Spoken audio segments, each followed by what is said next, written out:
नमस्कार विद्यार्थी मित्रांनो, आपण आजच्या व्हिडिओ लेक्चर सिरीज मधनं आपण इंजिनिअरिंग मेकॅनिक्सला सुरुवात करणार आहोत.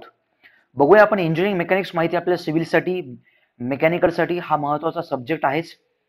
त्याच टाईपमध्ये सिव्हिल इंजिनिअरिंग स्टुडंटसाठी आपल्याला माहिती की महाराष्ट्र इंजिनिअरिंग सर्व्हिसेसमध्ये 14 मार्क्सचं याचं वेटेज असतं. पुढे जर बघितलं आपण तर सिव्हिल असू द्या, मेकॅनिकल असू द्या, यांच्यामध्ये मेकॅनिकल असू द्या, गेटसाठी हा सब्जेक्ट विचारला जातो आणखी.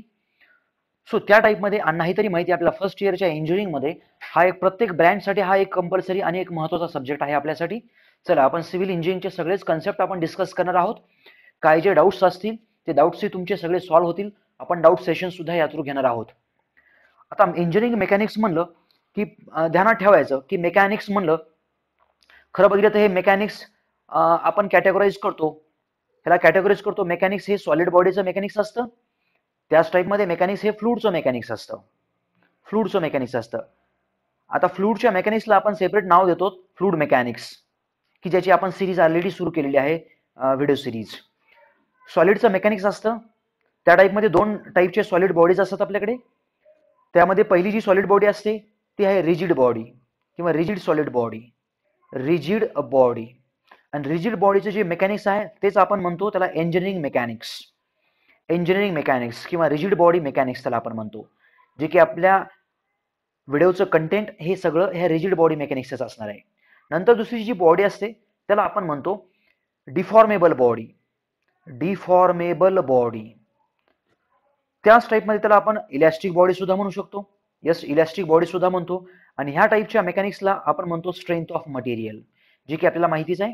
याची आपण व्हिडिओ सिरीज सुरू केलेली आहे. बघूया आपण एकदम बेसिक्स पासून आपण जाऊया आता याच्यामध्ये.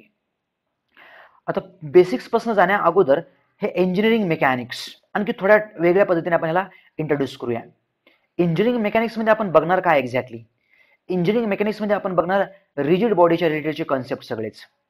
आपण रिजिड बॉडीचा स्टडी करणार. कधी स्टडी करायचा रिजिड बॉडीचा?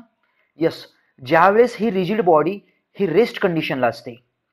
ज्यावेळेस रिजिड बॉडी ही रेस्ट कंडिशनला असते त्याला आपण म्हणतो स्टॅटिक्स, जो की मेकॅनिक्सचा एकदम सुरुवातीचा पोर्शन आहे, स्टॅटिक्स.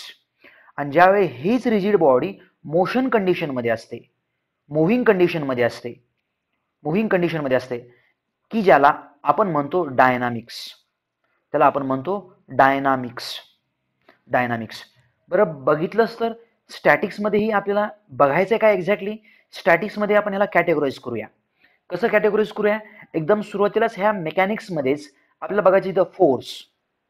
बघायचं आपल्याला force and moment system.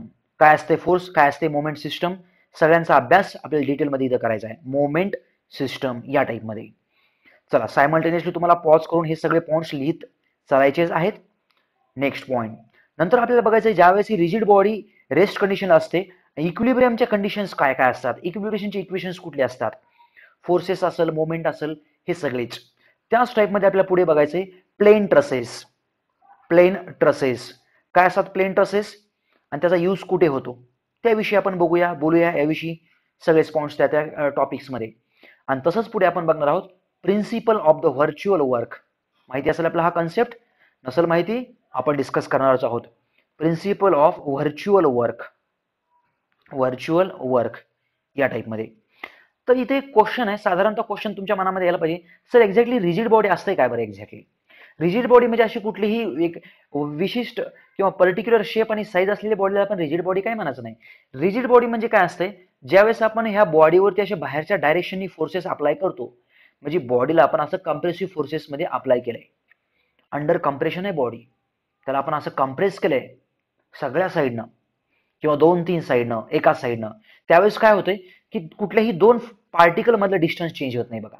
Before the application of the force आणि after the application of the force the distance between the 2 points on the body doesn't vary. म्हणजे काय? पॉईंट ए घ्या, पॉईंट बी घ्या आणि force apply करा. Force apply केल्यानंतर ह्या 2 point मधलं डिस्टन्स चेंज होणार नाही. म्हणजेच काय? म्हणजेच ह्या बॉडीमध्ये डिफॉर्मेशन नसतं बघा. डिफॉर्मेशन अब्सेंट असतं. डिफॉर्मेशन अब्सेंट असतं. म्हणजे डिफॉर्मेशन अब्सेंट असतं म्हणजे स्ट्रेन हा अब्सेंट असतो. त्यालाच आपण स्ट्रेन म्हणतो. स्ट्रेन म्हणजे काय? Change in dimension upon original dimensions. म्हणजे काही डायमेन्शन्स मध्ये चेंज होत नाही, म्हणजे त्याच्यामध्ये डिफॉर्मेशन सुद्धा नसतं आणि इलॉंगेशन सुद्धा नसतं. काय होऊ शकतो याचा रिझल्ट? जर फोर्स आपण वाढवला वाढवला वाढवला 2 पॉईंट मधलं काय डिस्टन्स चेंज होते दिसत नाही आपल्याला, जास्तीत जास्त काय होऊ शकतं, बॉडी अशी रप्चर होऊ शकते, फेल होऊ शकते. पण 2 पॉईंट मधलं काय डिस्टन्स चेंज होत नाही, 2 पॉईंट एकमेकांच्या जवळ काय येणार नाहीत. त्या टाईपमध्ये असते रिजिड बॉडी. आता हीच रिजिड बॉडी ज्यावेळेस ही मुव्हिंग कंडिशन मध्ये असते, म्हणजे मोशन मध्ये असते, त्यावेळेस आपल्याला काही पॉइंट्स बघायचे आहेत. ज्यावेळेस ही बॉडी मोशन मध्ये असते त्यावेळेस आपल्याला माहिती आहे, त्याला आपण म्हणतो कायनेमॅटिक्स. काय असते कायनेमॅटिक्स, बोलूया आपण, डिस्कस करूया. कायनेमॅटिक्स. Kinematics is the branch of the science which deals about the the motion of the body. Motion of the body when the its velocity acceleration is studied.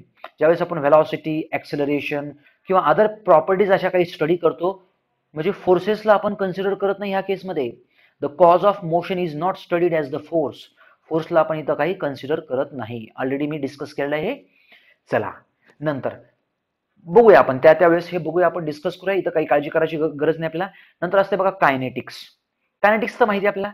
Kinetics मध्ये काय करतो आपण, याही केसमध्ये बॉडी मोशन मध्ये असते आणि याही केसमध्ये बॉडी मोशन मध्ये असते.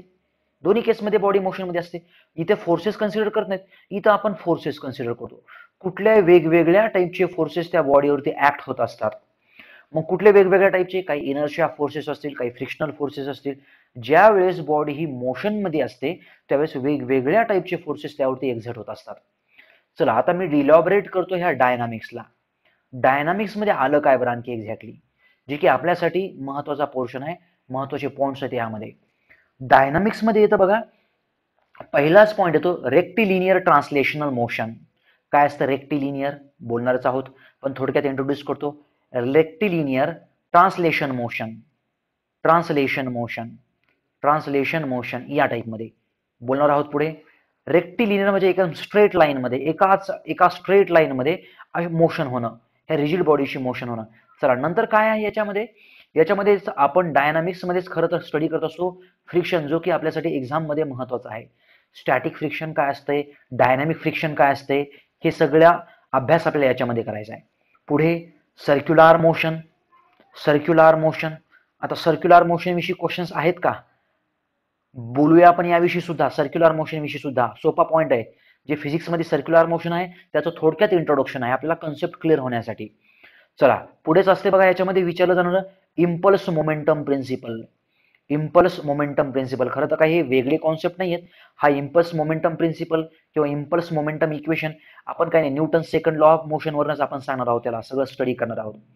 नंतर याच्यामध्ये असतो work energy theorem. Work energy theorem, work energy theorem. आता जे एमपीएससी प्रिपेअर करणारे सिव्हिल स्टुडंट्स आहेत त्यांना जो प्री साठी हा 14 मार्क्ससाठी विचारला जातो, तुमचे 14 आउट ऑफ 14 इथे मार्क्स तुम्हाला भेटलेच पाहिजेत. जी युनिव्हर्सिटीचे स्टुडंट्स आहेत, यस, त्यांनाही यामध्ये त्यांना जो एक्सपेक्टेड जे मार्क्स आहेत युनिव्हर्सिटी टू युनिव्हर्सिटी 100% तुमचे सगळे पॉईंट्स इथं क्लिअर झाले पाहिजेत. त्याच टाईपमध्ये जे गेट ॲस्पायरंट्स आहेत, जे गेटचा अभ्यास करतायत, मेकॅनिकल सिव्हिल, दोघांचेही कन्सेप्ट इथं 100% एक ना एक पॉईंट कव्हर झाला पाहिजे, क्लिअर झाला पाहिजे. कारण आपणला फॉर्मॅट कसा असणार आहे, ऑब्जेक्टिव्ह क्वेश्चनची डिस्कस करणार आहोत आपण, त्यामध्ये पूर्ण थेरी डिस्कस करणार आहोत, त्यामध्ये पूर्ण थेरीच्या रिलेटेडचे कॉन्सेप्ट डिस्कस करणार आहोत, आणि काही टिपिकल पॉईंट्स जे असणार आहेत जे की आपल्याला बुक्समध्ये इझिली भेटत नाहीत ते सुद्धा आपण ह्या सिस्टममध्ये आपण इथं डिस्कस करणार आहोत. आता बुक्समध्ये भेटत नाहीत म्हणजे काही शॉर्ट ट्रिक्स आहेत, काही शॉर्टकट्स आहेत ऑब्जेक्टिव्ह क्वेश्चन सॉल्व्ह करण्याचे, काही शॉर्ट नोट्स आहेत माझ्याकडे. शॉर्ट नोट्स म्हणजे ज्यावेळेस आपले 2-3 सब्जेक्ट 2-3 टॉपिक होणार आहेत त्यावेळेस मी शॉर्ट नोट्स देईल तुम्हाला. शॉर्ट नोट्स म्हणजे काय असते, आता शॉर्ट नोट्स म्हणजे एक्झाम्पल तुम्ही मेकॅनिक्सला सुरुवात केली आणि मेकॅनिक्सचा तुम्ही अभ्यास करतायत. आता एक्झाम्पल तुम्ही एखाद्या बुक्समधनं अभ्यास करतायत किंवा एखाद्या क्लासला फॉलो करतायत किंवा कुठले काही ऑनलाईन लेक्चर्स फॉलो करतायत, काही अडचण नाही, तुम्ही करू शकता. हा, त्याच्यामध्ये शॉर्ट नोट्स काय असतात, जर तुमची नोटबुक जर काही 50 पेजेसची असेल तर ती एकदमच त्या नोटबुकला तुम्ही एकदा दोनदा तीनदा रिवाइज केल्यानंतर त्या नोटबुकला आपल्याला कसं कसं याच्यामध्ये 8 ते 10 पेजेसमध्येच कसं कॉम्प्रेस करता येईल, जेणेकरून आपल्याला कुठल्याही एक्झामच्या अगोदर, युनिव्हर्सिटी एक्झाम असू द्या की ऑब्जेक्टिव्ह ओरिएंटेड एक्झाम असू द्या की गेट असू द्या की दुसऱ्या काही टेक्निकल एक्झाम्स असू द्या, जेणेकरून आपल्याला हे 8 ते 10 पेजेसच आपल्याला बघायचे आहेत नंतर बाकी काहीच बघायचं नाही आपल्याला. मग आणखी 8 ते 10 पेजेसला सुद्धा आपल्याला रिड्यूस करायचं आहे. ह्याचा मिनिंग असं नाही की एकदम छोट्या छोट्या अक्षरात लिहायचं आहे आपल्याला. ह्याच्यामध्ये ह्या शॉर्ट नोट्स कशा बनवल्या जातात ते सुद्धा मी त्यावरती सुद्धा एक मध्ये मागे पुढे बोलणारच आहे, त्याचीही काळजी करू नका. चला वर्क एनर्जी थेरम याविषयी. नंतर असते बघा हे नंतर असतं इम्पॅक्ट किंवा त्यालाच आपण म्हणतो कोलिजन. कोलिजन मग elastic body, non elastic body, मग ह्यांचं परफेक्ट कोलिजन वगैरे वगैरे ह्याचे पॉईंट्स आपल्याला इथे डिस्कस करायचे आहेत. त्याच टाईपमध्ये पुढे आपल्याला पार्शियल इंट्रोडक्शन आहे बघा रोटेशनचं. रोटेशन खरं बघितलं तर हे सर्क्युलर मोशन आणि रोटेशन आपण एकाच टॉपिकमध्ये सगळंच कव्हर करणार आहोत. चला आणखी याच्यामध्ये पुढे आपल्याला यस आणखी जर याच्यामध्येच पुढे आपण डिस्कस करणार आहोत ही जनरल मोशन. इथं येतोय खाली हे जनरल मोशन. जनरल मोशन आता ह्या मोशन मध्येच तुम्ही म्हणताल की सर याच्यामध्ये प्रोजेक्टाईल मोशन कुठं आली, मग ही प्रोजेक्टाईल मोशन आपण याच्यामध्येच कव्हर करणार आहोत. ह्या जनरल मोशन मध्ये आणि ह्या सर्क्युलर मोशन मध्ये आपण ह्या दोघांना कंबाईनली ही प्रोजेक्टाईल मोशन कव्हर करणार आहोत. प्रोजेक्टाईल मोशन माहिती आपल्याला या टाईप मध्ये असते बघा प्रोजेक्टाईल मोशन, आणि प्रोजेक्टाईल मोशनचे सगळे कॉन्सेप्ट आपण कव्हर करणार आहोत. बघूया आपण. चला आपण डिस्कस करूया आता वन बाय वन पॉइंट्स. आपण मेकॅनिक्सला सुरुवात करतोय आणि खरं जर बघितलं तर एकदम ब्रॉड सेन्समध्ये मेकॅनिक्सला आपण खरं तर कॅटेगराईज करायचं म्हणलं तर रेफरन्स बुक्स प्रमाणे आपण ह्याला कॅटेगराईज करू शकतो. असं कसं कॅटेगराईज करू शकतो, तर मेकॅनिक्समध्ये क्लासिकल मेकॅनिक्स असते बघा, तर आपण न्यूटोनियन मेकॅनिक्स म्हणतो. न्यूटोनियन किंवा त्यालाच आपण म्हणतो क्लासिकल मेकॅनिक्स, जे की आपण सगळं हेच बघणार आहोत. न्यूटनचे जे लॉज आहेत, first law, second law, third law, याविषयीचं मेकॅनिक्स पहिला मेकॅनिक्सचा पॉईंट. दुसरा पॉईंट जे की आपल्याला खरं तर बघायचं नाहीये बट सांगतोय माहिती असायला पाहिजे, त्याला आपण म्हणतो रिलेटिव्हिस्टिक मेकॅनिक्स. रिलेटिव्हिस्टिक मेकॅनिक्स या टाईपमध्ये. आता रिलेटिव्हिटीचा कॉन्सेप्ट माहिती आहे आपल्याला by the Einstein's, general relativity theory, special relativity theory, त्या रिलेटेडचं हे मेकॅनिक्स आहे बघा, आपल्याला इथं बघायचं नाहीये. आणि त्याच टाईपमध्ये आपल्याला इथं नंतर एक नाव माहिती पाहिजे, त्याला आपण म्हणतो क्वांटम मेकॅनिक्स किंवा त्यालाच आपण म्हणतो वेव्ह मेकॅनिक्स. या टाईपमध्ये बघा मेकॅनिक्स असतं हे, या टाईपमध्ये आपण त्याला एक इंट्रोड्यूस करू शकतो. चला पुढे आपण मेकॅनिक्सला सुरुवात करूया. आता बरेचसे पॉईंट्स आपण याच्याविषयी बोललेलो आहोत. मेकॅनिक्सला सुरू करतानाच आपल्याला मेकॅनिक्सची काही प्री रिक्वायरमेंट आहे बघा. मेकॅनिक्सचे पुढचे कॉन्सेप्ट क्लिअर होण्यासाठी आपल्याला काही प्री रिक्विसाईट आहेत. कुठल्या प्री रिक्विसाईट आहेत, काही कन्सेप्ट माहिती पाहिजेत आपल्याला. आता कुठले कन्सेप्ट, आता मी रिजिड बॉडीविषयी तर बोललोय, आपल्याला रिजिड बॉडीविषयी काही सांगण्याची गरज नाही मला. रिजिड बॉडीविषयी मी बरेचसे पॉईंट सांगितले तुम्हाला. रिजिड बॉडीचं एक एक्झाम्पल जर द्यायचं असेल तर एक्झाम्पल दगड असेल, धोंडा दगड त्याला आपण म्हणतो. तो दगड असेल की तो दगड असेल काही प्रॉपर शेपचा साईजचा नसतो, त्याला आपण म्हणू शकतो इथं रिजिड बॉडी. कारण ह्याच्यामध्ये काय हा दगड काय कॉम्प्रेस वगैरे होत नाही असं दिसतंय आपल्याला. आपण सुरुवात करतोय मेकॅनिक्सला तर न्यूटन्स लॉ ऑफ मोशन पासून आपण सुरुवात करतोय. Newton's laws of motions basics आहे, बऱ्यापैकी सगळ्यांना हे पॉईंट्स माहिती असतील. आजचं लेक्चर असं पण असू शकतं की काहींना काहीच नवीन पॉईंट्स भेटणार नाहीत, पण उद्याच्या नेक्स्ट लेक्चरपासून सगळे नवीन पॉईंट्स तुम्हाला 100% भेटतील याच्यामध्ये. चला न्यूटन्सचे गतिविषयक नियम त्याला आपण म्हणतो. चला त्याच्यामध्ये कुठला नियम असतो, पहिला असतो Newton's first law of motion. First law of motion काय सांगतो हा, फर्स्ट लॉ ऑफ मोशन काय सांगतो हा, example it states that every body continues in a state of rest or continues in a uniform motion. या type मध्ये continues in a uniform motion in a straight line unless it is acted by the external forces. म्हणजे काय, सोपं आहे. ही rigid body आहे, ही rigid body त्या rest कंडिशनलाच राहील जोपर्यंत आपण त्याच्यावरती एक्सटर्नल फोर्सेस एक्झर्ट करणार नाहीयेत. यस माहितीच आपल्याला, हे तर बेसिक्स आहे. आणि त्याच टाईपमध्ये ही जी बॉडी आहे युनिफॉर्म स्ट्रेट लाईन मोशन्स मध्येच पुढे मूव्ह होणार आहे जोपर्यंत त्याच्यावरती काही आपण एक्सटर्नल फोर्सेस एक्झर्ट करणार नाहीत. बाय मीन्स ऑफ द एनिथिंग्स म्हणजे इथं फ्रिक्शन असतं, इयर रेजिस्टन्स असतो. ऍट ऍक्च्युअल मध्ये सांगतोय मी तुम्हाला हे. खरं बघितलं तर अशी बॉडी जर स्ट्रेट लाईन मध्ये चालली तर स्ट्रेट लाईन मध्ये जाणार आहे कधी, कंटिन्युअसली कधीच नाही. एक्झाम्पल एखादा कॉइन आहे, तो कॉइन तुम्ही रोल करा एखाद्या सरफेसवरती, तो कॉइन काय होतो, कालांतराने पुढे जातो आणि लगेचच टिपल करतो, एक लेफ्ट साईडला किंवा राईट साईडला पडून जातो, हा टॉपल करतो. या टाईपमध्ये कसं काय पडला बरं तो, त्याची मोशन त्याला अपोज केलं. कोण अपोज केलं, खालच्या फ्रिक्शनल सरफेसवरनं. पुन्हा जी एअर आहे त्या रूम मध्ये प्रेझेंट, त्या एअरनं त्याला अपोज केलं. या टाईपमध्ये ऍक्च्युअल मध्ये हे व्हॅलिड आहे का, मग ऍक्च्युअल मध्ये हे व्हॅलिड नाहीये. कसं व्हॅलिड आहे मग, ही केस कशी व्हॅलिड आहे, की कुठलाच इथं एक्सटर्नल फोर्स नसायला पाहिजे, मग बस त्यावेळेस ही केस व्हॅलिड आहे. आणि ह्या केसमध्ये आता एखादी जर वस्तू टेबलावरती पडलेली असेल तर ती आयुष्यभर तसंच राहणार आहे, आपल्याला माहिती आहे. जोपर्यंत त्याला कोण ढकलत नाही, त्यावरती कोण फोर्स अप्लाय करत नाही, ती तशीच राहणार आहे. यस हे तर व्हॅलिडच आहे, जोपर्यंत त्याला आपण फोर्स अप्लाय करत नाही. न्यूटनचा सेकंड लॉ आपण बोलतोय याविषयी. सेकंड लॉ ऑफ मोशन सोपा आहे. Newton's second law of motion. काय म्हणतो तो? Newton second law of motion states that the rate of change of momentum is in the direction of the applied force, that is the force equals to mass into acceleration या type मध्ये. मग आता rate of change of momentum हा काय प्रकार आला? Momentum काय असते बघून घ्या अगोदर. तर मोमेंटम त्याला आपण पी न दाखवतो. मोमेंटम काय असते? Mass into velocity. एक्झाम्पल, एखादी गाडी आहे, 4 व्हीलर आहे, त्या 4 व्हीलरला मोमेंटम असतं का? यस असतं मोमेंटम. किती मोमेंटम असतं?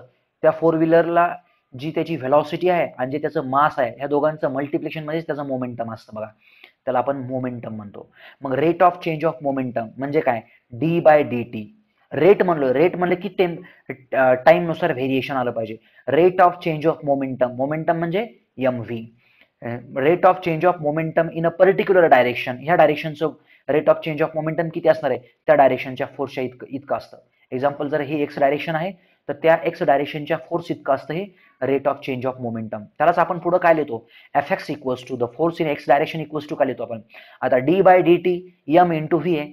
आता डी बाय डी टी म्हणजे रेट ऑफ चेंज ऑफ, म्हणजे चेंज कोण होते? मास चेंज होते का? गाडीचं मास कशाला चेंज होईल वेळेनुसार? नाही चेंज होत. मग व्हेलॉसिटी चेंज होऊ शकते. मग आपण काय करतो? ह्याला हे मासला कॉन्स्टंट बाहेर घेतो, मग डी बाय डी टीला आपण आतमध्ये लिहितो, नंतर इथं लिहिलं व्हेलॉसिटी, मग मास. बट हे काय आलं? D V by D T काय असतंय आपल्याला माहिती आहे? एक्सेलरेशन काय असतं? हे rate of change of velocity with rate of change of velocity is nothing but the acceleration. Velocity म्हणजे काय असते? The rate of change of displacement. Rate of change of displacement is nothing but the velocity. आणखी याच्यामध्ये असतं impulse किंवा jerk. आता ते पुढे बोलणार आहोत आपण. जर्क असते बघा, the rate of change of acceleration. पुढे आहे आपल्याला ते. चला, इथं तर काय लिहिलं मी? D by D t into v लिहिलं. मग डी व्ही इथं काय लिहितो मी? एम इंटू ए. मग त्याला आपण म्हणतो Newton second law of motion, F X equals to mass into acceleration. Newton's third law of motion काय आहे बोलूया आपण. थर्ड लॉ ऑफ मोशन काय सांगतो? The action and the reaction are same. माहिती आपल्याला, every action there is a equal and opposite reaction. खरं बघितलं तर हा लॉ कसा अप्लाय करायचा आपल्याला? एक्झाम्पल, एक सॉलिड स्पेअर आहे, तो एका सरफेसवरती आपण ठेवलंय त्याला असं. मग इथं कुठं ऍक्शन आणि इथं कुठं रिॲक्शन आहे? ऍक्शन म्हणजेच काय? याचं वजन आहे बघा, ऍक्शन.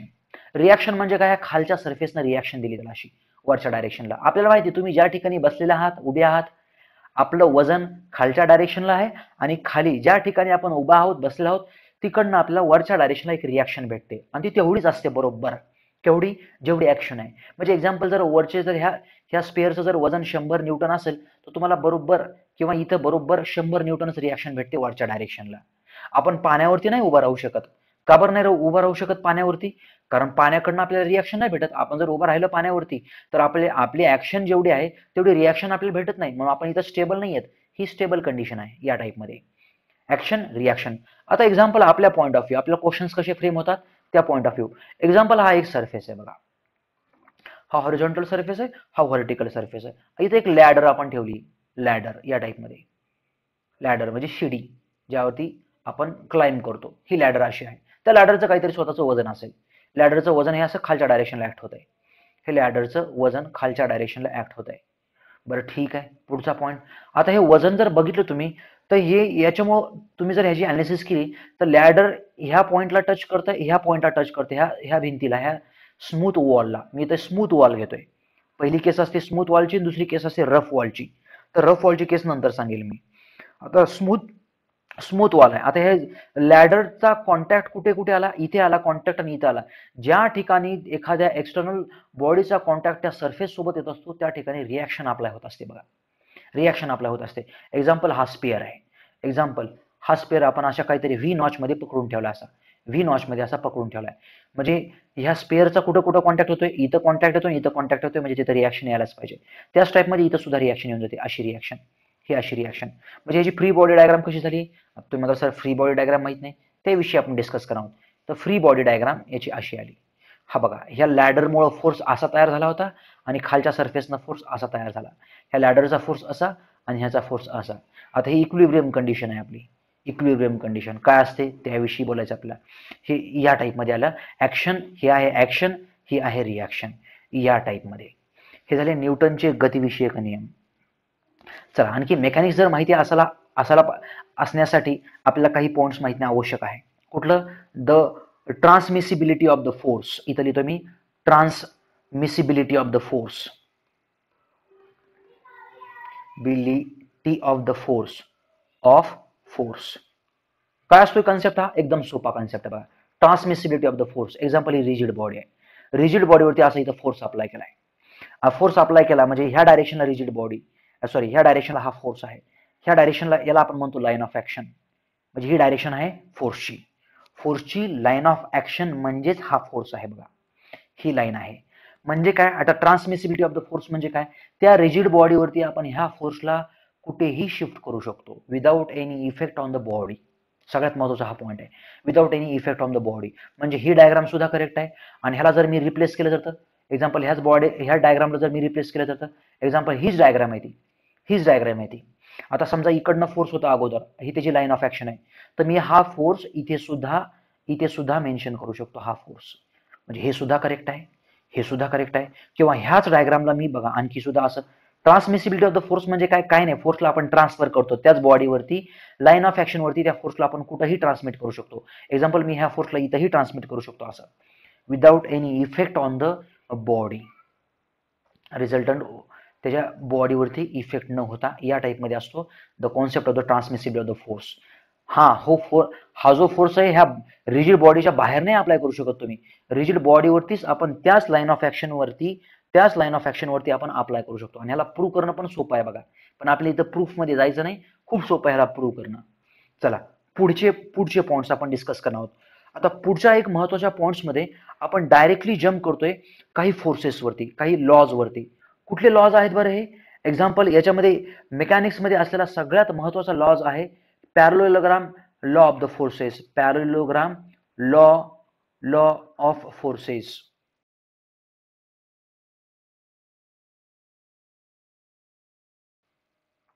लॉ ऑफ फोर्सेस काय असतो बरं? हा parallelogram law of the forces काय असतो?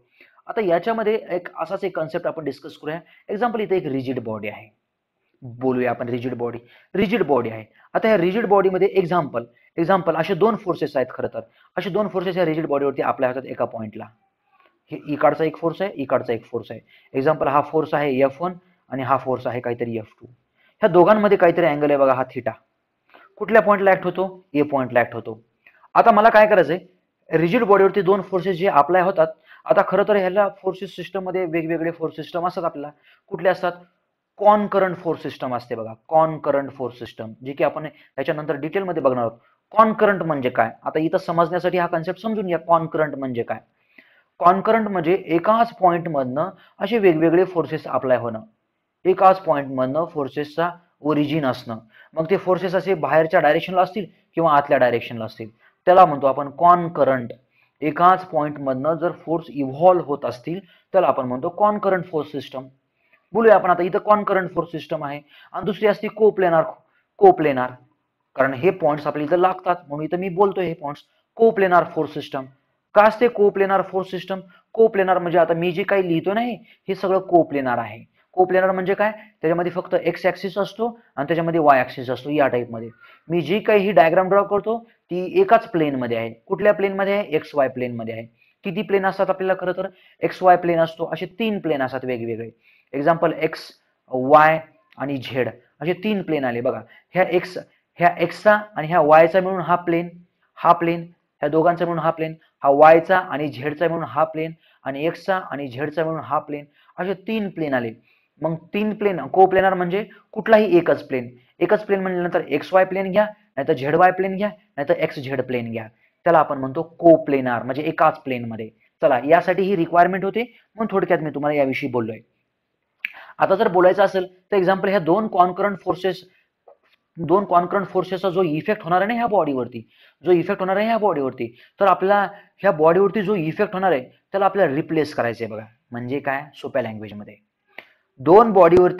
ह्या बॉडीवरती एक फोर्स F2 इकडे ऍक्ट होतोय आणि F1 फोर्स असा इकडे ऍक्ट होतोय. ह्या दोन फोर्सेसचा इफेक्ट काय तयार झाला बरं ह्या रिजिड बॉडीवरती? जो इफेक्ट ह्या दोन फोर्सेसमुळे तयार झाला तो एकाच फोर्सेसनं आपण रिप्लेस करू शकतो का? येस, करू शकतो. मग त्यासाठीच तर हा पॅरलोग्राम लॉ ऑफ फोर्सेस आहे. म्हणजे कसं? नाही समजलं. आता F2 फोर्स इकडे अप्लाय होतोय, F1 फोर्स इकडे अप्लाय होतोय. मला एक डायग्राम ड्रॉ करायची, हीच डायग्राम ड्रॉ करायची, पण मला हे दोन फोर्सेस नाही ड्रॉ करायचे. मला फक्त एकच फोर्स ड्रॉ करायचा आहे. आणि त्या एका फोर्सचा इफेक्ट किती असला पाहिजे? त्या एका फोर्सचा इफेक्ट ह्या दोन फोर्सेस इतका असला पाहिजे. 2 फोर्सेस इतकाच असला पाहिजे त्या बॉडीवरती. तुम्ही आता सर फोर्सचा इफेक्ट काय असतो? फोर्सचा इफेक्ट काय असू शकतो? एक तर बॉडी अशी पुढे मूव्ह होणार आहे, ट्रान्सलेशन मोशनमध्ये मूव्ह होऊ शकते किंवा बॉडी अशी रोटेशनल मोशनमध्ये मूव्ह होऊ शकते. हा इफेक्ट असतो ह्या फोर्सेसचा. आता मे बी ही बॉडी अशी डायगोनली वरती जाऊ शकते, म्हणजे बॉडी ढकलली जाऊ शकते. ह्या फोर्सेसचा इफेक्ट आहे. ज्या 2 फोर्सेसचा जो इफेक्ट आहे तो इफेक्ट एकाच फोर्सनं मला रिप्लेस करायचा आहे. मग हे कसं फाइंड आउट करतो आपण? यासाठी 2 सिस्टम आहेत. कुठल्या कुठल्या 2 सिस्टम आहेत? एक आहे ग्राफिकल मेथड. म्हणजे काय? ह्या 2 फोर्सेसचा रिझल्टंट कसा फाइंड आउट केला जातो? ग्राफिकल फोर्सेसनं. म्हणजे काय? F1 आणि F2 दोघं अप्लाय झाल्यामुळे ह्यांचा रिझल्टंट जो येतो बॉडीवरती तो फाइंड आउट करण्यासाठी आपल्याकडे 2 मेथड आहेत. एक आहे ग्राफिकल मेथड आणि दुसरी आहे अनालिटिकल मेथड. Analytical method. आता ग्राफिकल मेथड म्हणलं की आपल्याला माहिती आहे पेन्सिल लागतं, त्याच्यामध्ये आपल्याला स्केल लागते, काही ड्राफ्टर लागत असेल. हे सगळे इक्विपमेंट्सच्या मदतीने आपण ग्राफिकल मेथडनं अँसर फाइंड आउट करतो. कशाचा अँसर फाइंड आउट करतो? F1 फोर्स आणि F2 फोर्स ह्यांचा रिझल्टंट आपण फाइंड आउट करत असतो. चला दुसरी अनालिटिकल मेथड काय आहे? F1 आणि F2 ह्यांचा अनालिटिकल मेथडनं रिझल्टंट फाइंड आउट करणं म्हणजे काय? फॉर्म्युले वापरणं. फॉर्म्युले वापरणं just with the help of the pen, with help of the calculator just तुमचा अँसर भेटणं या टाईपमध्ये. आता बघूया आपण पहिली ग्राफिकल मेथड कशी वर्कआउट होते. ग्राफिकल मेथड तर ग्राफिकल मेथड कशी वर्कआउट होते ते समजण्यासाठी एक्झाम्पल ही वरची डायग्राम. चला इथं फ्रेश डायग्राम बनवतोय. इथं फोर्स मी घेतला होता. यस किती घेतला होता इथं मी फोर्स? इथं घेतला होता मी F2 फोर्स घेतला होता. हा खालचा F2 फोर्स किंवा F1 फोर्स घ्या, कसाही घ्या. इथं घेतला हा F2 फोर्स. एक्झाम्पल इथं घेतला मी हा F1 फोर्स. असा F1 फोर्स कुठे ऍक्ट होत आहे? इथं ऍक्ट होतात. तरी ह्याला आपण कॉनकरंट फोर्सेस म्हणतो. त्याला कॉनकरंट का बरं? एकाच पॉईंटपासून हे फोर्सेसची रिक्वायरमेंट काय असते? आणखी क्वेश्चन विचारला जातो की पॅरलोग्राम लॉ कुठं कुठं अप्लाय? हा पॅरलोग्राम कुठं कुठं अप्लाय? कोप्लेनार फोर्स सिस्टम मध्ये अप्लाय. हा कोप्लेनार फोर्सेसमध्ये हा अप्लाय. कॉनकरंट कोप्लेनार या टाईपमध्ये. वाटलंच तर एक काम करतो मी, चेंज करतो. माझ्या सोपं आहे. आपण जनरली रेफरन्स बुक्समध्ये इथं F1 असतं आणि इथं F2 असतो, त्याप्रमाणेच घेतो. चला पुढे. आता ही जी सिस्टम आहे याच्यामध्ये काय करतो आपण? ग्राफिकल मेथडमध्ये काय करतो आपण? F1 ला पॅरल एक वेक्टर ड्रॉ करतो आणि इकडे F2 ला एक पॅरल वेक्टर ड्रॉ करतो. तसं आपण हा F2 आहे माझ्यासाठीचा आणि हा F1 आहे. 2 फोर्सेस एका पॉईंटला ऍक्ट होतात. या दोघांमध्ये अँगल किती आहे? थीटा आहे. ह्या दोघांना मी वेक्टर असे पॅरल ड्रॉ केलेत.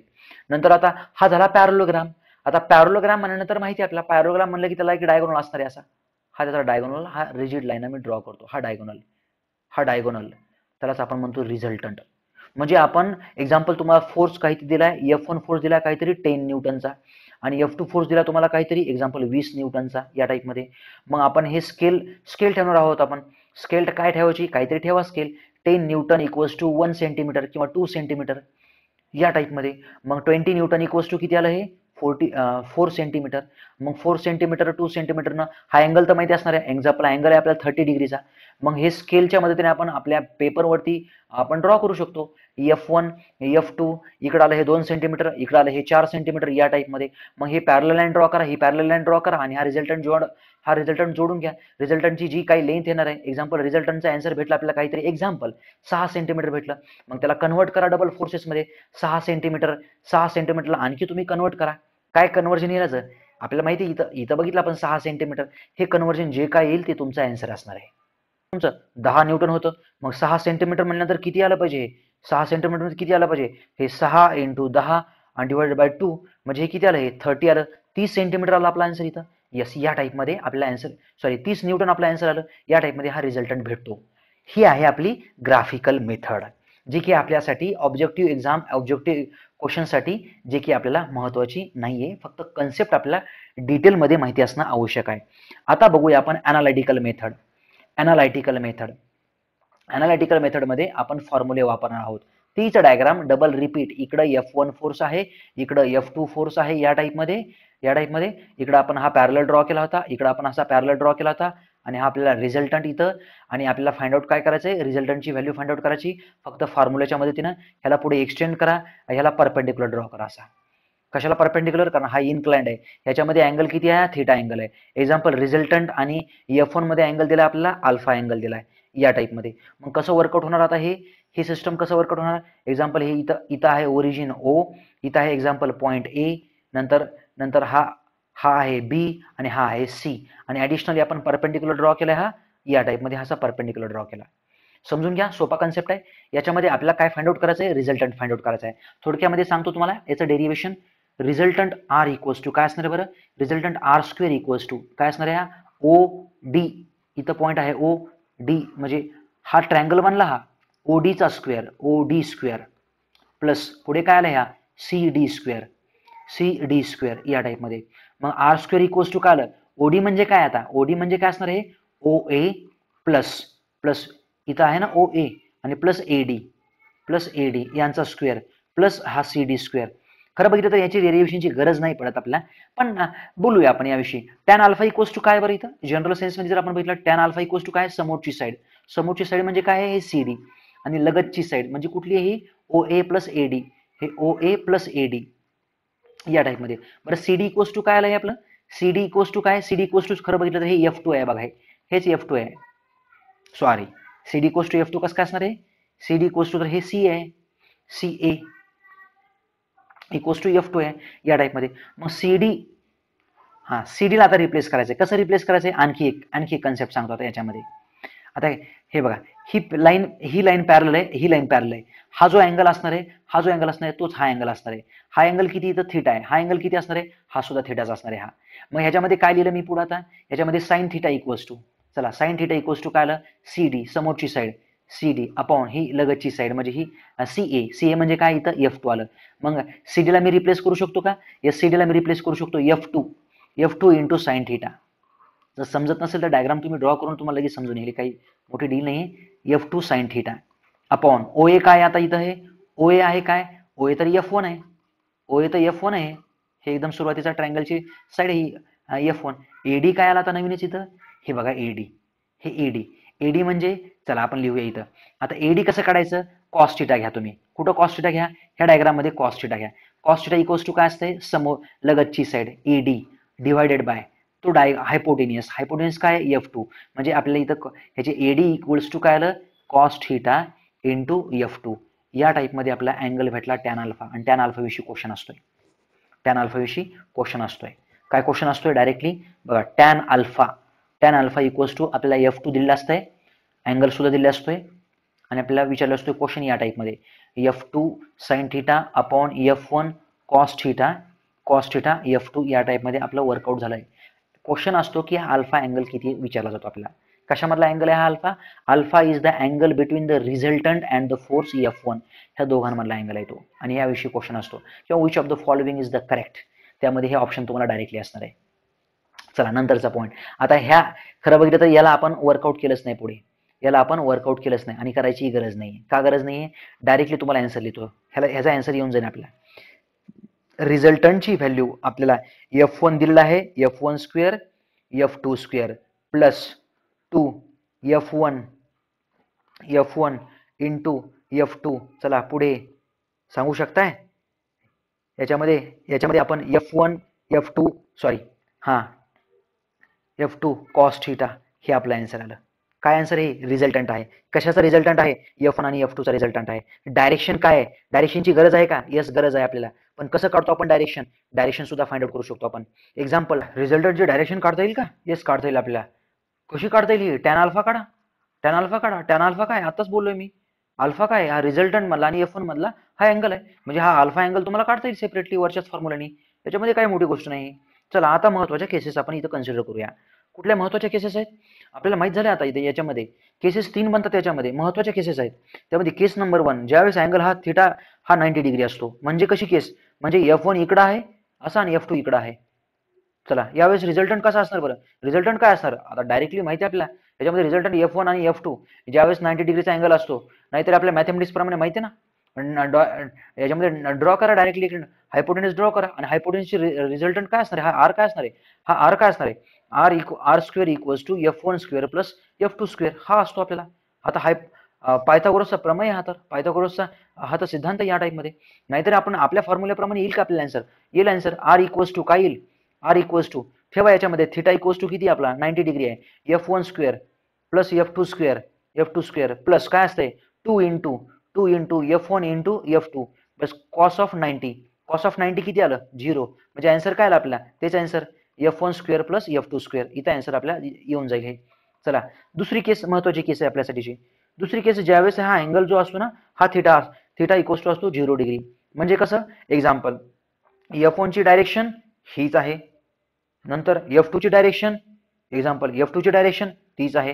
हे F1 इक्वल्स टू F2 या टाईपमध्ये. याला काय म्हणूया आपण, दोघांची डायरेक्शन एकच आहे म्हणजे इथं अँगल किती आला, थिटा इक्वल्स टू 0 डिग्री. याचा आन्सर काय आहे बरं, एकदम याच्यामध्ये रिझल्टंट काय येतो, डायरेक्टली F1 प्लस F2 दोघांना आपण ऍड करूया या टाईपमध्ये. आणि इकडनं आन्सर येते का, इकडनं सुद्धा आन्सर येईल तुम्हाला. रिझल्टंट इक्वल्स टू ठेवा त्याच्यामध्ये ठेवा F1 square plus F2 square F2 square plus 2 into F1 into F2 directly. कारण का कॉस 0 इक्वल्स टू काय आलं, कॉस 0 इक्वल्स टू 1 आलं. बट हे कशाचा फॉर्म्युला आहे असा, F1 plus F2 square plus 2 F1 F2 हा जो फॉर्म्युला आहे तो under root of F1 plus F2 whole स्क्वेअरचा फॉर्म्युला आहे हा.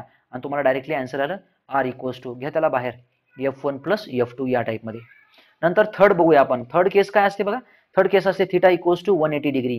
कशी केस असते ती, या टाईपमध्ये केस असते, एकमेकांच्या बरोबर ऑपोजिटमध्ये. इकडं आहे F1, इकडं आहे F2, 180 डिग्रीचा अँगल आहे दोघांमध्ये. यामध्ये काय होणार आहे, याच्यामध्ये काय होणार, रिझल्टंट कसा काढणार आपण. जर F1 जर 100 किलो न्यूटन असेल आणि F2 जर 10 किलो न्यूटन असेल तर ऑब्व्हियसली आपण मायनसच करणार, 100 kilo Newton minus 10 kilo Newton. त्याच टाईपमध्ये F1 मायनस F2 हे आपला फॉर्म्युला या केससाठी. आणि इकडनं सुद्धा हा डिराईव्ह करतो तो हा अंडर रूट ऑफ वापरा हे F1 square plus F2 square. आणि काय आहे 180 म्हटल्यानंतर काय असतं, मायनस कॉस असतं, हे मायनस आपल्याला आन्सर येऊन जाईल. हे F1 इंटू F2 हे टॉईस आलं, म्हणजे हे काय आलं, तेच आलं आपल्याला R इक्वल्स टू काय आलं, under root of F1 square minus F1 square, A square minus B square. आणि ह्याच्यावरून आन्सर काय आलं, F1 मायनस F2. या टाईपमध्ये आपल्याला भेटला हा पूर्ण डिटेल मधला हा लॉ. आता बघायचे आपल्याला डिराइव्ड लॉज. ह्याचे डिराइव्ड लॉज पॅरलोग्राम लॉ वरतीच बेस्ट आहे बघा, ट्रायंगल लॉ सोपा आहे, एकदम सोपा आहे लॉ. कसा सांगायचा, डिफाइन करायचा. Example, if the forces are acting if the two forces are acting at a point in a such a way म्हणजे असेच फोर्सेस ऍक्ट होतात. एक्झाम्पल कसे या टाईपमध्ये ऍक्ट होतात. हा एक फोर्स F1 आहे आणि एक्झाम्पल हा एक फोर्स F2 आहे. आणि जर त्याला आपण वन आफ्टर अनदर जर त्याला अरेंज केलं म्हणजे F1 असा ऍक्ट होतोय आणि F2 असा ऍक्ट होतोय. खरं तर ह्या डायग्रामला मी मॉडिफाय केलं हे. If the two forces are acting at a point and if we are arranging these two forces one after other, the resultant of these forces is given by the closing side of that triangle. आता closing side of the triangle म्हणजे ही आहे. म्हणजे force जर F1 हा इथं आहे, F2 हा इथं आहे, बघा F1 संपला की लगेच F2 ऍक्ट होतोय असा. आता मग याप्रमाणे तयार होईल, याप्रमाणे आपण ट्रायंगल तयार करू शकतो. मग ट्रायंगल तयार करण्यासाठी आपल्याला एक साइड लागते, ही साइड लागते. मग ह्या साइडला आपण म्हणतो क्लोजिंग साइड. मग क्लोजिंग साइड काय देते, डायरेक्टली आपल्याला रिझल्टंट देते. म्हणजे मी याच्यामध्ये वेक्टरच्या फॉर्ममध्ये लिहू शकतो का, vector R equals to vector F1 plus vector F2 असं लिहू शकतो मी याला. हा ट्रायंगल लॉ आहे, triangle law of vector addition आहे हा. आणि त्याला आपण इझिली असं लिहू शकतो, वर्कआउट करू शकतो आपण या केसमध्ये. Polygonal law of vector addition. काय असतो polygonal law of the vector addition. खरं बघितलं हे लॉ कुठं व्हॅलिड आहेत. आता एक्झाम्पल तुम्हाला सांगतो लॉ कसा व्हॅलिड आहे. पॉलिगॉनल लॉ म्हणजे कसा, एक्झाम्पल एक पॉईंट ही रिजिड बॉडी आहे. ह्या रिजिड बॉडीमध्ये काय होतं, असे वेगवेगळे फोर्सेस, असे कॉनकरंट फोर्सेस असे ऍक्ट होतात. हे सगळे कॉनकरंट फोर्सेस आहेत. किती फोर्सेस आहेत, F1 आहे, F2 आहे, F3 आहे, F4 आहे, असे बरेचसे फोर्सेस एका पॉइंटला ऍक्ट होतात. कसे ते, काही कॉम्प्रेसिव्ह आहेत, काही टेन्साइल आहेत, म्हणजे काही असे पॉईंट पासून दूर चाललेत, काही पॉईंटकडे येऊ लागलेत. एक्झाम्पल या टाईपमध्ये असे n number of forces act होतात. मग ह्यांचा रिझल्टंट कसा काढायचा, ह्यांचा रिझल्टंट तर खूपच टफ बनेल हा. ह्यांचा रिझल्टंट काढणं खूप सोपं आहे. बघूया आपण व्हेक्टर ग्राफिकल मेथडमध्ये काय करतो, आपण फोर्सेसला आपण प्लॉट करतो वन आफ्टर अदर. हा F1 फोर्स आहे, F1 फोर्स संपला की हा इथं F2 फोर्स आहे बघा या टाईपमध्ये. नंतर हा एकदम सरळ उभा आहे, हा F3 फोर्स आहे, F3 फोर्स आहे, इथं आहे F2 फोर्स. एक्झाम्पल हा इकडचा असलेला हा F4 फोर्स आहे, हा F4 फोर्स आहे असा. आणखी एक्झाम्पल हा फोर्स काहीतरी या डायरेक्शनला आहे. हे सगळे फोर्सेस तुम्ही प्लॉट करा, प्लॉट केल्यानंतर एक्झाम्पल काय जे येईल आन्सर, ते आन्सर येऊन जाईल आपल्याला. आता नाहीतरी आपण इथं ट्रायंगल लॉ वापरा बरं. ट्रायंगल लॉ काय सांगतो हा, जर दोन फोर्सेस जर एकानंतर एक जर आपण प्लॉट केले तर ह्यांचा दोघांचा रिझल्टंट कसा भेटतो आपल्याला, द क्लोजिंग साइड. क्लोज करणारी साइड कुठली, ही साइड आहे. मग ह्या दोघांचा रिझल्टंट भेटला आपल्याला, एक्झाम्पल R1. F1चा आणि F2चा रिझल्टंट भेटला आपल्याला R1. आता हा एक नवीन फोर्स तयार झाला बघा आपल्याला, हा एक नवीन फोर्स आहे. आता ह्या दोन फोर्सेसला विसरून जा, F1 आणि F2 ला विसरून जा, फक्त R1 फोर्स कन्सिडर करा. हा R1 फोर्स आहे आणि नंतरचा हा नवीन F3 फोर्स आहे. मग हे तर ट्रायंगल लॉ प्रमाणेच झालं. ट्रायंगल लॉ काय सांगतोय, जर दोन फोर्सेस एकानंतर एक जर अरेंज केले आपण, तर त्या दोन फोर्सेसची जी क्लोजिंग साईड असते, ही ट्रायंगलची क्लोजिंग साईड जी असते, त्यामुळे भेटतो आपल्याला रिझल्टंट. म्हणजे इथं भेटला आपल्याला ह्या दोघांचा रिझल्टंट. हा R2 कशाचा रिझल्टंट आहे, R2 रिझल्टंट आहे R1चा आणि ह्या F3चा, ह्या F3चा रिझल्टंट आहे तो. आता नंतर आणखी हा R2 जो आहे तो R2 ह्या डायरेक्शनला आहे आणि इकडच्या डायरेक्शनला कुठला आहे, हा F4 आहे. आता हे झाला ट्रायंगल लॉ. इथं आणखी अप्लाय करा हा ट्रायंगल लॉ. इकडचे फोर्सेस आणि इकडचे फोर्सेस यांची क्लोजिंग साईड काय आहे, या टाईपमध्ये आहे क्लोजिंग साईड किती आहे यांची. एक्झाम्पल इथं R2 घेतलं, मी इथं घेतो R3. बघा R3 कोणाची क्लोजिंग साईड आहे, R3 क्लोजिंग साईड आहे R2 ची आणि F4 ची. बाकीचे अगोदरचे सगळे फोर्सेस विसरून जा. नंतर आता बघूया आपण F4 ही एक ट्रायंगलची साईड आहे आणि R3 ही सुद्धा एक ट्रायंगलची साईड आहे. मग ह्यांची क्लोजिंग साईड कशी आली, ह्यांची क्लोजिंग साईड आली अशी काहीतरी या टाईपमध्ये. मग बघा या टाईपमध्ये हा R3 आणि F4 ट्रायंगल तयार करतात का, हे ट्रायंगलच्या दोन साईड आहेत, ही एक साईड आहे आणि ही एक साईड आहे. ह्यांचा रिझल्टंट काय आला, मग इथं आपल्याला आला R4.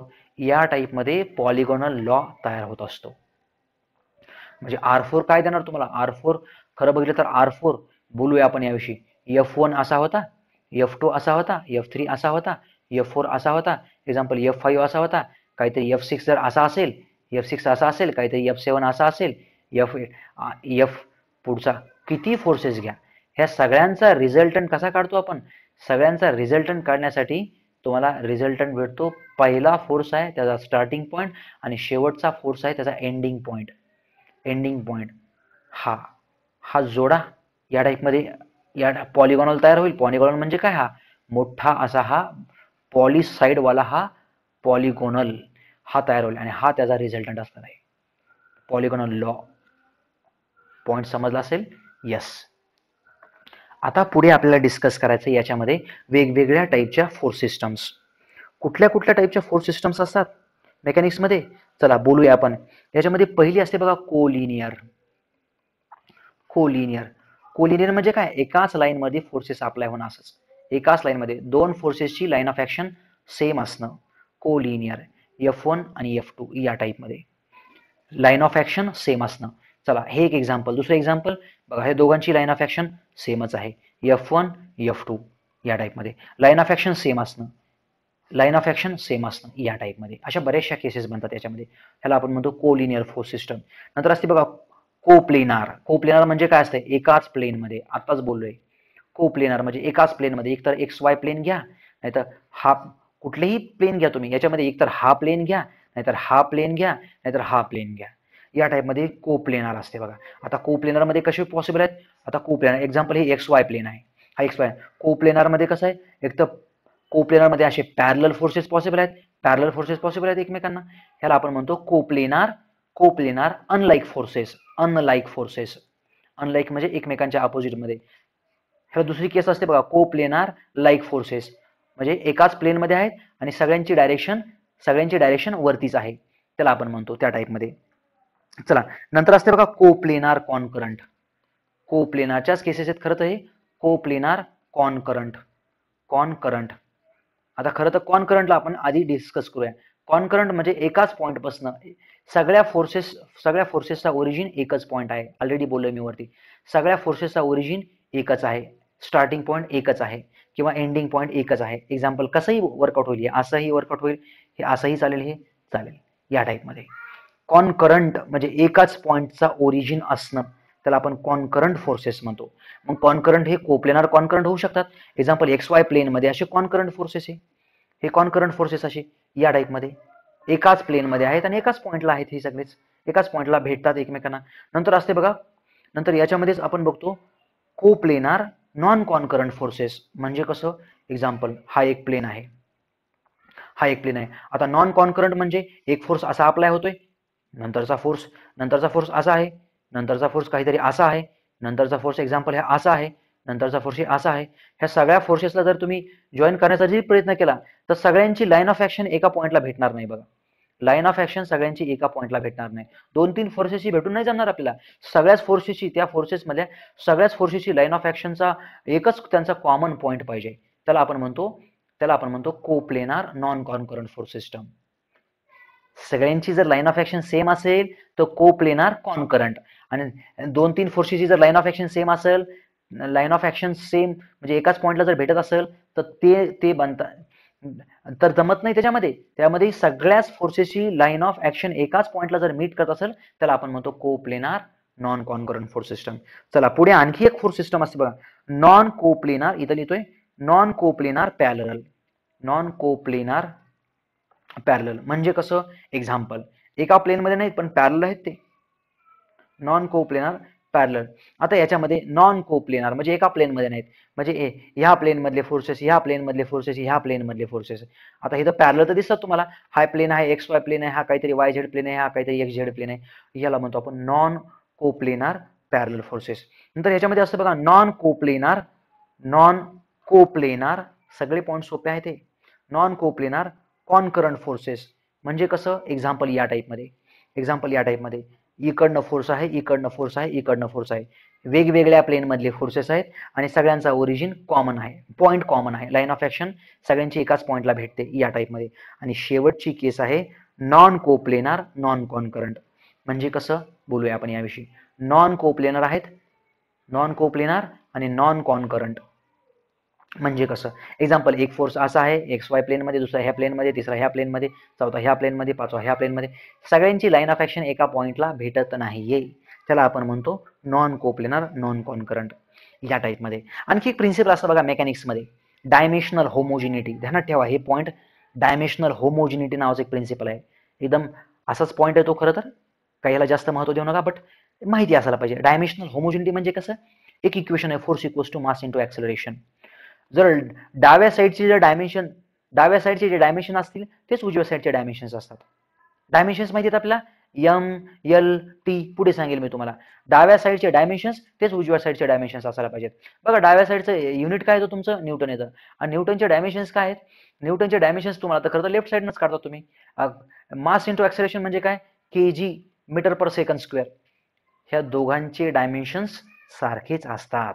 एक्झाम्पल आता यावरून नाही समजणार तेवढं क्लिअर, बट एक्झाम्पल एक युनिट आहे, एक क्वांटिटी वाय इक्वल्स टू आहे इथं तुमच्याकडं, Y equals to X plus इथं एक्झाम्पल हे झेड इंटू इथं काहीतरी आहे, एक्झाम्पल झेड इंटू इथं आहे के. ह्याचा मिनिंग काय होतो, वायचं जे डायमेन्शन असणार आहे तेच एक्सचं डायमेन्शन असणार आहे आणि तेच झेड इंटू केचं डायमेन्शन असतं. बघा डायमेन्शनल होमोजिनिटी म्हणजे काय, लेफ्ट साईड आणि राईट साईड हे सेम असते या टाईपमध्ये. सो थँक्यू विद्यार्थी मित्रांनो, तुम्ही या एक्झाम स्टडी चॅनलला सबस्क्राईब करू शकता आणि तुम्हाला याचे काही PDF जे असणार आहेत ते एक्झाम स्टडी 1 इथं लिहिल्याचं आहे मी. बघा एक्झाम स्टडी 1 मेकॅनिकलसाठी आणि एक्झाम स्टडी 2 सिव्हिलसाठी सगळे काही नोट्स तुम्हाला इथं अवेलेबल असणार आहेत.